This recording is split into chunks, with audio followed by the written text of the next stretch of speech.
નીચે આપેલા કયા આકારોની મદદથી ખુલ્લું ખોખું બનાવી શકાય તેની નીચે આપણે આપેલા રાઉન્ડની અંદર રાઈટ કરવાનું છે. તો ચલો આપણે જોશું એવા આકારો કે જેમાં આપણે ખુલ્લું ખોખું બનાવી શકીએ. અહીં તમે જોઈ શકો છો એના જેવો જ આકાર છે એના જેવો આકાર? બરાબર. તો ચલો આમાં ખુલ્લું ખોખું બને છે કે નહીં આપણે જોઈએ. બરાબર છે. તો આને આપણે વાળી અને બનાવશું જેથી કરીને ટૂંકમાં આપણે ખબર પડે કે ખુલ્લું ખોખું બને છે કે નથી બનતું. તો તમે જોઈ શકો છો અહીંયા. બરાબર છે. આ ઉપરથી પણ ખુલ્લું રહે અને સાઈડમાં ખુલ્લું રહે તો અહીં બનતું નથી. તો આપણે એમાં કરશું રાઈટ નહીં. ઓકે. ચલો એના પછીનો આકાર આપણો બીજો છે જે આપણી સામે પણ છે જાગ્યો એના જેવો જ આકાર આપણી પાસે છે. બરાબર છે. તો કેવી રીતે આપણે કરશું એ જ આકાર છે અહીંયા. બરાબર છે. હવે આમાં બનાવવાની ટ્રાય કરીએ. જો ખુલ્લું ખોખું બની જશે તો આપણે એમાં શું કરશું? રાઈટ કરશું રાઈટ. બરાબર. તો ચલો આપણે જોઈ લઈએ કે આમાં બને છે કે નથી બનતું. તમે જોવ છો કે આમાં બને છે કે નથી બનતું. બરાબર છે. તો જો બની ગયું છે કે નથી બનતું? બની ગયું છે. જો દેખાય છે બધાને? બની ગયું ને? એટલે આમાં શું કરેલું છે? તો આપણે અહીં શું કરશું? રાઈટ કરશું. શું કરશું? ચલો આમાં આપણે થશે રાઈટ. ઓકે. એના પછીનું બીજું આપણે જોઈએ તો એના પછીનું આપણી પાસે જો એના જેવું જ છે. જો બનાવેલું છે. બનાવેલું છે. આમાં બને છે કે નહીં આપણે જોઈએ. ચલો બરાબર છે. જો બની ગયું? દેખાય છે? ઓકે. તો આ રીતે આપણે એમાં શું આવે છે? રાઈટ. તો અહીંયા પણ આપણે શું કરશું? રાઈટ કરશું.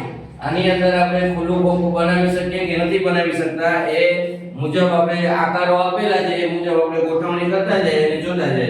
અહીંયા જો ટી જેવો આકાર છે બરાબર છે. તો ચલો એમાં બને છે કે નહીં આપણે જોઈ લઈએ. બરાબર. તો એની અંદર પણ તમે જોવો છો કેવું છે? જો ખુલ્લું ખોખું છે એ બની જાય છે. એટલે ખુલ્લું ખોખું એટલે ઉપરથી ઢાંકણું હોય નહીં એવું ખુલ્લું ખોખું. બાકી બધા આકાર છે એ બધા પેક હોય. તો આની અંદર પણ તમે જોવો છો શું આવે છે? રાઈટ. તો ચલો આપણે એમાં પણ શું કરશું? રાઈટ કરશું. શું કરશું? રાઈટ.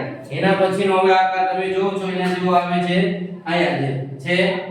ચલો આમાં બને છે કે નહીં આપણે જોઈએ. બરાબર. ચલો તો અહીંયા શું પ્રોબ્લેમ પડી ભાઈ? ઉપર પણ નથી અને સામે પણ નથી. તો આમાં બને નહીં. તો આપણે એમાં કઈ કરવાનું છે નહીં. રાઈટ કરશું નહીં. એના પછીનો આકાર તમે જોવો છો આવે છે એના જેવો આકાર? દેખાય છે બધાને? ઓકે. ચલો તો હવે આપણે એને વાળી અને કરશું એમાં બને છે કે નહીં એમાં જોશું આપણે. બરાબર છે. તો અહીંયા તમે જોઈ શકો છો કે ખુલ્લું ખોખું બને છે કે નથી બનતું. બરાબર છે. દેખાય છે? રાઈટ આવ્યું છે અને બની ગયું છે. જો બની ગયું ને કે નથી બન્યું? ઓકે. ચલો તો આપણે એમાં શું કરશું? રાઈટ કરશું. શું કરશું? હવે એના પછીનો આકાર આપણી પાસે આવે છે. બરાબર છે. તો એમાં આપણે બને છે કે નહીં બને આપણે જોઈ લઈશું. બરાબર છે. આપણી પાસે ઘણા બધા આકાર છે અને આમાં ઘણું બધું હોય. બરાબર છે. એ મુજબનો આકાર તમે જોઈ શકો છો આપણી પાસે છે. બરાબર. હવે આમાં બને છે કે નથી બનતું એ આપણે ટ્રાય કરી અને જોશું. બરાબર છે. તો તમે જોવો છો આમાં બને છે કે નથી બનતું. બરાબર. તો બને છે? શું પ્રોબ્લેમ પડી? ઉપર નથી અને સામે નથી. તો એમાં રાઈટ આવશે નહીં. હવે એના જેવો બીજો આકાર છે. બરાબર છે. તો એના જેવો આકાર છે. હવે આમાં બનશે કે નહીં આપણે જોઈ લઈએ. બરાબર છે. જો કાયમ બની જાય છે? દેખાય? બધી સાઈડ જો પેક થઈ ગઈ છે બધી સાઈડ? ઓકે. તો આને કહેવાય કયું ખોખું કહેવાય? ઓકે. સરસ. તો આપણે એમાં શું કરશું? આ રીતે આપણે બીજા પણ આકારો જોઈ શકીએ છે કે આપણી પાસે ઘણા બધા આકારો છે. અહીંયા વિવિધ આકારો છે એ બધા આપણે જોઈ શકીએ છીએ. જો આવો આકાર આવે છે, આ આકાર આપણે જોયો છે, એના પછીનો આ આકાર છે. બરાબર છે. તો ઘણા બધા આકારોથી આપણે ખુલ્લું ખોખું બનાવી શકીએ છીએ. તમે જોવો છો બની ગયું? બની ગયું ને ખુલ્લું ખોખું? બરાબર. તો અહીંયા જો રાઈટ આવી ગયું રાઈટ? સરસ. બરાબર છે. તો અહીંયા આપણે